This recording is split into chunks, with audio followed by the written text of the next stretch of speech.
Okay, hello, good morning, good afternoon, good evening, whichever one it is. So I'm going to hop right into it. So right now, as I speak, it's September. What's the date? It's November the 17th, Saturday, November the 17th. All right, 2018. So right now we're kind of coming off an election. Um, I believe primary elections in uh, Senate and the states are proposing and passing certain laws. So abortion is one of them. This is a heartbeat law, heartbeat rule. I forget what it's called. Abortion right now is a hot topic. So I haven't been on Facebook a lot lately on the last few days. My wife has been telling me some things have been going on. So there's a lot of talk about abortion, right? So when I log on, what I do see is, a lot of the typical back and forth about abortion as far as women's rights or children's right to live. Okay, and I'm going to add some perspective to that. What you'll see is a lot of my content deals with either answering hard questions, eliminating debates, or giving a fresh perspective on something that we're talking about, debating about, but probably missing something that's in plain sight or overlooking um, very easy to spot details, and just trying to add perspective to the mainstream narrative that goes on, and to help people look outside of those things and to see a bigger picture and see what's really there. Okay, so I'll jump right into it. This is abortion. All right. I'm kind of doing this ad lib as I do most things, so just bear with me, okay? So let's talk about abortion. First, I want to just say that abortion is a $1 billion industry, okay? So let's just hang on those words, those three words, just for a moment. $1 billion industry, $1 billion industry. That's a lot of money, okay? That's a lot of money, okay? $1 billion is a lot of money. Look at the word industry. Okay, you could say $1 billion business. Okay, industry is more accurate, I believe, because there is a product here which is unborn fetuses. Okay, and we'll get to that. So whenever you have something that's a $1 billion industry, and I won't go too far into the fringe, but you have something like the drug trade, right? You have something like human trafficking. All of these things, whether we accept it or not, these things have been federalized to where if it's that much money being made, the federal government will come in and get their piece. Okay, so abortion is legal, right? So we won't get into the illegal things, that Uncle Sam is into. But abortion is legal, and it's big business. Okay, $1 billion industry. There aren't too many $1 billion industries in the world. Abortion is one of them. Okay, so you're talking about a lot of revenue. Now, what happens when something generates that much revenue? Whether you're talking about private companies or state-funded organizations or federal, everybody wants their piece, and so the federal government will make sure that that entity exists, that practice exists, because there's lots of money. Okay, this is commonsensical. So let's just put a pointer there and let's move to the argument. So I'm going to take you on a brief history of the argument, the debate between pro-life and pro-abortion. So some years ago, the narrative began, and it was basically, do unborn babies have a right to live? Well, pro-lifers were winning this. Winning this debate because the narrative was, is it a life? Is it a viable life before a heartbeat, before it begins to develop physically? Well, scientifically speaking, and really commonsensically, or commonsensibly, however you want to say that, conception means life. Okay, no conception, no life. Uh, uh, conception life, no conception, no life. I mean, so at the point of conception, yes, there's life. That's what conception means. It means life is conceived. Okay, so it's common sense. So they went through all these years just trying to prove that, which you and I know just off common sense. But because of it, because it's so easy to prove, because it's so commonsensical, pro-lifers began to gain a foothold on this argument. Okay, and the masses were being won into the pro-life movement. So seeing that this is a $1 billion industry, seeing that there's many people whose pockets need to be laced by this, um, What they did was spin the political narrative, okay, and then they made it a women's right issue, okay. So there were people. So just to understand, there were people on both sides of the argument who were pro-lifers. These were Democrats and Republicans, okay. When they spun the narrative and say, well, it's a woman's right, it's a woman's right to do with her body whatever she wants to, which was never the debate, it was never the argument, and a woman's right to her body was never challenged. But when you make things a women's right issue, that will go where? That will either go to one side of the political party coin. Okay. In this case, it went to the, is that left? Left means liberal, right? Yeah. So it went to the left, right? Automatically.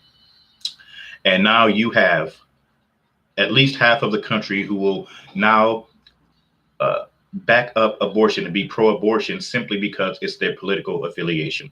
This is what politics do. And this is why I preach so hard against being staunch in your political beliefs, in your political parties, I should say. Be staunch in your beliefs, whatever they are.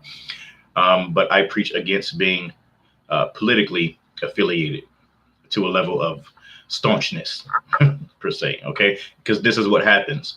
When they switch the narrative on you and you're a staunch Republican or a staunch Democrat, you will blindly follow the narrative, right? And even if you don't agree, you won't say anything because for fear of what your other party members will think or say about you. You got people losing family members and losing friends over this stuff, okay?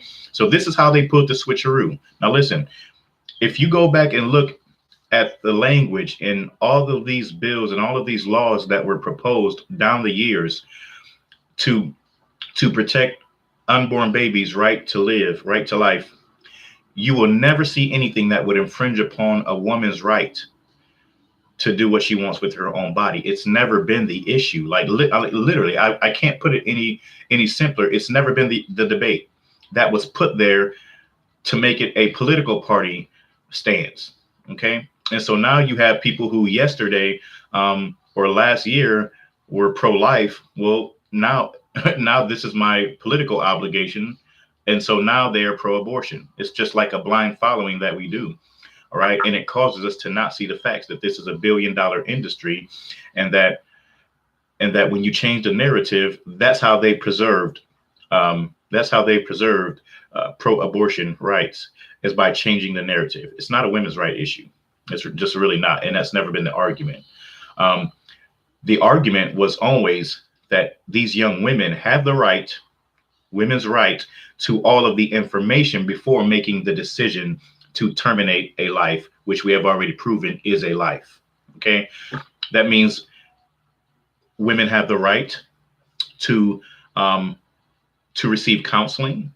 Women have the right to receive handouts. Women have the right to receive material. Women have the right to receive options. Women have the right to receive help. Okay. Those are women's rights. Those are more rights than women have just killed it. We've always wanted them to know that they have options before they make that decision. And that was always the argument. Okay. To protect the life of the baby and to give the women the right information so that they can make an educated decision. All right. And it's just really that simple. When you say women's rights and you bring that up, you're bringing up a moot point because you're going to do what you want to do with your body anyway. I see this happen all the time where politicians will, people would propose laws and they sound good on paper, but we look at it and it's like the rhetoric, the language is very promising, but they really don't speak to a specific situation. Like, oh, that's cool. Okay. Yeah. But then when you think about like, wow, we're never really in that scenario or that situation. Okay. Another thing we need to be aware of is that unborn fetuses are very important to the advancement of science. I won't speculate on what they're doing with them. Okay. Stem cell research. Okay. And so we'll throw out these, human cloning. Okay. Scientists and science, for the advancement of science, they need dead baby fetuses. They just do. I'm sorry to say it that way. And so this is threefold, and I'll give you the third one. So there's the money that's generated. There's the dead fetuses. All right. And then also, where are most abortion clinics located? I bet you could guess if you thought about it. Yes, they're located in the inner cities. Okay. So if you, while you watch this video, go ahead and do a quick search and do some quick research on the demographic of babies that are being aborted. You know what you're going to find before you even look, but I still suggest you look. Okay. Yes, more minorities, specifically black babies, are being aborted than any baby. Okay. So just like bars, just like liquor stores, um, just like drugs, abortion clinics have been purposely strategically placed in the inner cities to target a specific demographic to make it a little bit more convenient for us to kill one another. All right. So not only, so this is kind of like another, it's another form of black on black crime. Okay. We as black people find so many ways to kill one another and to kill ourselves off and make excuses for it. Excuses sound like, I didn't have no condoms, so I just killed my baby, or he was wearing the wrong colors on the wrong side of town, so I killed him. I mean, these are the excuses we have for attempting to extinct ourselves. Okay. We have very good reasons to kill one another, and then we get mad when the cops do it, right? So it ain't right when nobody does it. But why don't we have some accountability? If you call yourself woke or conscious, but you support abortion, you're not. It's just another setup against you to kill yourself. And make no mistake, liquor stores, drugs, bars, and abortion are all related. You are much more likely to have an unwanted pregnancy when you drunk and kicking it at the bar and looking to go home with somebody and living that lifestyle in that environment. It's all strategic. We just have to look at the big picture. So now you have abortion fulfilling a threefold obligation: to continue to lace the pockets of the rich, to facilitate dead baby fetuses for the advancement of strange science, because you don't know what they're doing with them, but they really want them. They want them bad. All right. That they will do all of this to brainwash us to be able to think it's okay to just kill our babies. Right. And 3, to kill more black folk. Or in this case, give us another excuse to kill ourselves. Okay. Threefold. Those are 3 biggies. So here's some things about abortion you probably didn't consider. They're very true.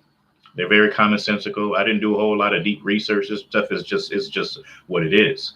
And so we need to consider these things when we need to consider all things, and we need to look at the big picture. Again, I recommend not being so politically involved.